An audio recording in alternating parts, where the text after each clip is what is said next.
High বন্ধুরা, কেমন আছো সবাই? আশা করছি সবাই খুব ভালো আছো, সুস্থ আছো। আর তোমাদের ভালোবাসায় আমি শরীরের দিক দিয়ে ভালোই আছি, তো মনের দিক দিয়ে একটুও ভালো নেই। আর ভিডিওটা কিন্তু আমি সকালে তুলছি না, ভিডিওটা একটু বেলাতে দুপুরের দিকে মনে হয় তুলছি। তো মনে হয় না দুপুরেই তুলছি, কেন আমি দুপুরে খাওয়া দাওয়া করার পর তারপরেই তুলেছি।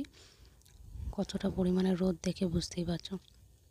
তো আজকে তো রোদ হয়েছে, আর রোদ হয়েছে সবেই এক্ষুনি রোদটা উঠলো। কেন সারাদিন তো বৃষ্টি, এখন তো বৃষ্টি হতেই থাকবে, প্রতিদিনই বৃষ্টি হচ্ছে। এটা নতুন কি বলবো তোমাদেরকে। আর দেখো এই দিকটা না, আমার খাটের এগুলো না অনেক দিন ধরে মোছা হয়নি।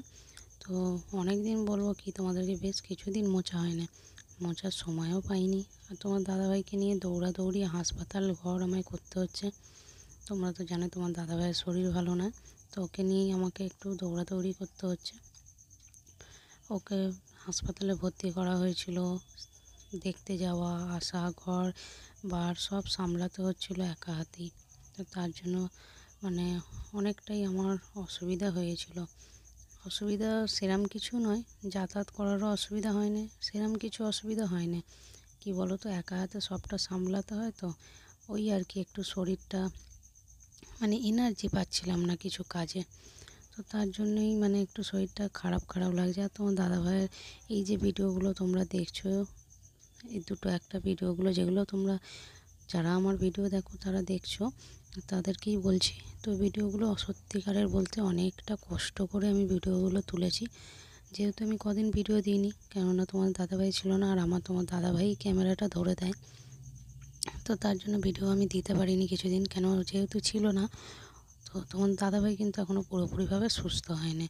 তো সুস্থ হতে এখনও মাস চারেকের মতো লাগবে, কেন ওর শরীরে ওর যে পাথরটা কিডনিতে হয়েছিল সেটা তো ডাক্তারবাবু বার করে দিয়েছে। তো যদি সম্ভব হয় তোমাদেরকে আমি আরও একবার শেয়ার করব, ওর যে পাথরটা বেরিয়েছে সেটাও তোমাদের সাথে শেয়ার করব।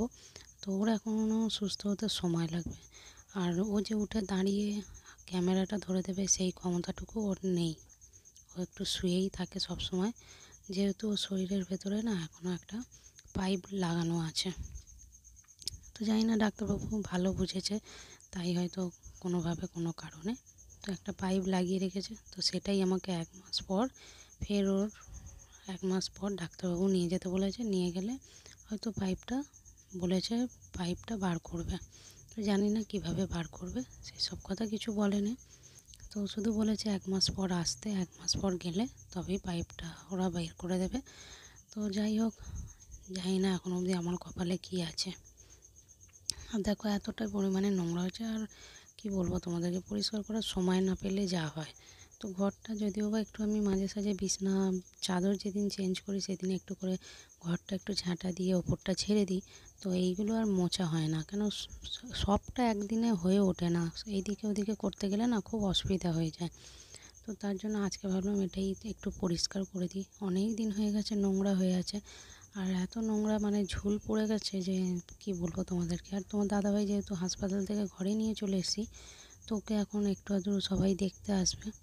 তো এতটা নোংরা থাকলে দেখতেও বাজে, আর তোমার দাদাভাই যেহেতু রয়েছে তো মশা ফশা ভর্তি হবে, তো মশা কামড়ালেও মারতেও পারবে না। তো তার জন্য আমাকে একটু পরিষ্কার করতে হয়েছে। আর তোমার দাদাভাই না থাকাকালীনই আমি বাইরেটা এই জানলার পিছনটা একটু পরিষ্কার করে ব্লিচিং পাউডার ছড়িয়ে আমি পরিষ্কার করে রেখেছিলাম, কেননা ও আসবে আমাকে একটু পরিষ্কার করতে হচ্ছে, মশা ফশা হবে বলে। ওর মশা কামড়ালে মারতে পারবে না, তো অনেকটাই অসুবিধা হবে ঘরে ধরে মশা হলে। তো তার জন্য একটু পরিষ্কার পরিচ্ছন্ন করেই রেখেছিলাম, কিন্তু ঘরের ভিতরটা না সেইভাবে আর পরিষ্কার করা হয় না। ভেতরটা বলবো কি তোমাদেরকে, এই মানে খাটের এগুলো জানলা এগুলো মোছা হয়নি। মানে তোমার দাদাভাই আসার আগে আমি ঘরটা একবার ঝেড়েও নিয়েছিলাম, পাখাও পরিষ্কার করেছিলাম, বিছনার চাদর ফাদর সব চেঞ্জ করে আমি রেখে দিয়েছি, যাতে ও এলে ও তো শুয়ে থাকবে, উঠবে না। তো তার জন্য মানে আমি আর কিছু করতে পারবো না, বিছনার চাদর ফাদর চেঞ্জ করতে পারবো না, তার জন্য আগে থেকেই আমি চেঞ্জ করে নিয়েছি। আর যে ভিডিওটা দেখছো এটা তোমার দাদাভাই শুয়েছিল, তো হালকা একটু দাঁড়াতে পেরেছে, কোনো রকম একটু টুলে বসে একবার দাঁড়িয়ে একবার বসে এরমভাবেই তুলতে পেরেছে। কেন ওর শরীরটা সত্যিই খুবই খারাপ। তোমরা হয়তো না দেখলে বিশ্বাস করবে না, যদি কোনো দিন আমি সময় পাই আমি দেখাবো। কেন ও তো ক্যামেরার সামনে আসতে চায় না, তোমরা সবাই জানো ও ক্যামেরার সামনে কোনো দিনই ওকে দেখোনি।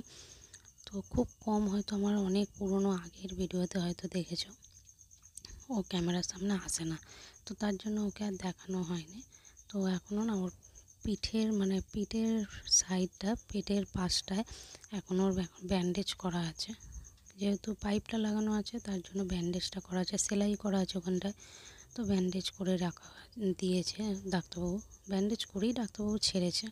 সেলাইটা কাটা হয়ে গেছে, তারপরে ব্যান্ডেজটা করেছে।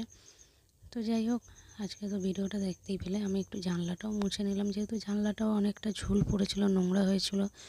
তো ভাবলাম এটাও একটু পরিষ্কার করে নিই। তো রোদটা তো দেখে সত্যিই খুব ভালো লাগছে। আজকের মতো তো জামা কাপড়গুলো মোটামুটি ভালোই একটু শুকিয়ে গেছে। যাই হোক, ভিডিওটা যদি তোমাদের ভালো লাগে অবশ্যই শেয়ার করবে, আর ভালো লাগলে লাইক করবে। দেখা হচ্ছে নতুন ভিডিওর সাথে, ততক্ষণের জন্য খুব ভালো থেকো, সুস্থ থেকো, আর আমার ভিডিও দেখতে থেকো।